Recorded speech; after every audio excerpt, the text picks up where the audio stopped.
Minecraft thumbnail industry is evolving. People are creating new styles, using better color palettes, adding more details, and making cleaner compositions. But how? In all of this, can you learn how to make the perfect Minecraft thumbnail? You have me, and I can teach you everything you need to know to start making banger Minecraft thumbnails. I already made a video that covers all the basics of thumbnail making. Watch if you haven't already.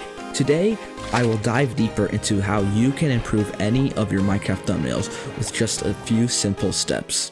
Part 1. The posing. Create your NPC and add your skin like this. Turn it towards the sun. That way you will get better lighting on it. Now, one of the things I always do while posing is lowering NPC's arms, like so, to make it look more cartoonish. Another thing I learned is to use the rule of thirds. If you add 4 lines to any big YouTuber's thumbnail, you will see that they follow this rule. Now, to make it easier for you, I found this mod which will add the rule of third lines right in Minecraft. While you are posing your NPC, always check how it will look like in the final shot. Use spectator mode and rule of thirds to do that. By the way, to make your flying speed slower while in spectator, just scroll up or down on your mouse and you will go faster or slower. This helps to get the best positions for taking screenshots. Now, the last thing that I want to talk about is shaders. I put shaders that I use in Google Drive, but you don't have to use them. Find shaders that suit you and your style. Play with the settings and find what looks best. Same goes for texture packs. Part 2. For all the non-Photoshop users out there, use Photopea. It's free, it's great, and has everything that Photoshop has. I added all the Photopea shortcuts in the description. I will use Photoshop because I worked with it for a long time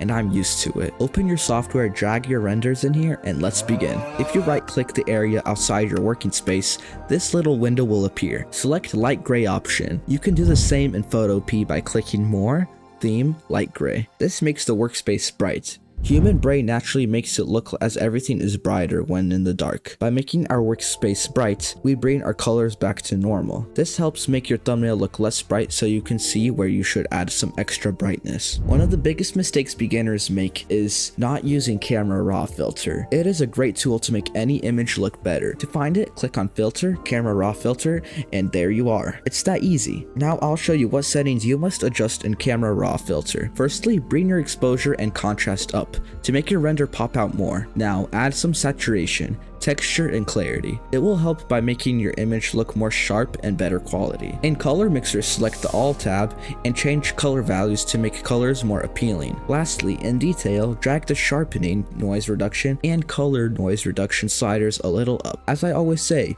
you don't have to use the exact same thing as me, but with my experience, I know that those are the most needed ones. One last thing about camera raw filter, if you made it look really good, save it. Click on the 3 dots and create a preset, name it, and boom, you are done. Now you have those settings on any image or render in just 4 clicks like this. Pitstop. I just wanted to say a huge thank you to all of you guys. My dream of getting more than 100 subscribers came true in less than a week. Now, if you are not subscribed yet, please do so if you like my content. Sharing, liking, and commenting also helps. Thank you. By the way, I created a Discord channel where you can find some assets, send your work, and ask for help. I will be happy to see you there.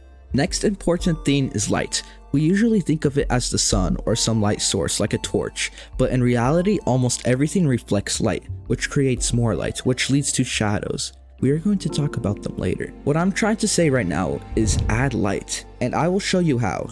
Choose your character layer, pick the object selection tool, and select your render with it. Create a new layer, select your brush tool, choose a color, and adjust brush size.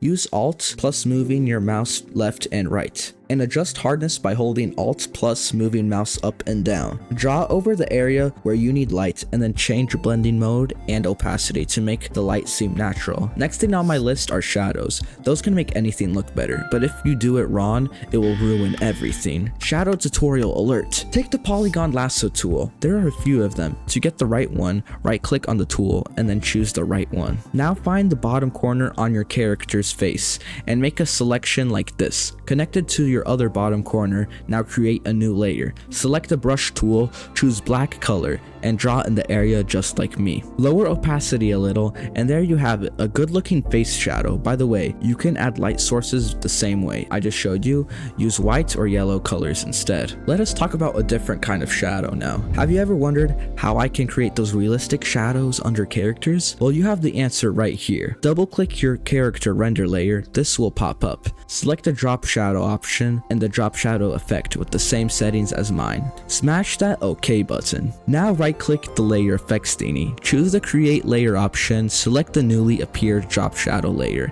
click CTRL plus T. Hold the middle square while holding Control, moving around. Bring it all the way down and make it go in the opposite direction of the light source. Now stop holding the Control button and just move the whole layer right under your character. Lower opacity, draw extra shadows if needed, and you are done. You can also erase the furthest point of your shadow to make it more realistic. I'm out of here. Joking. I'm still here.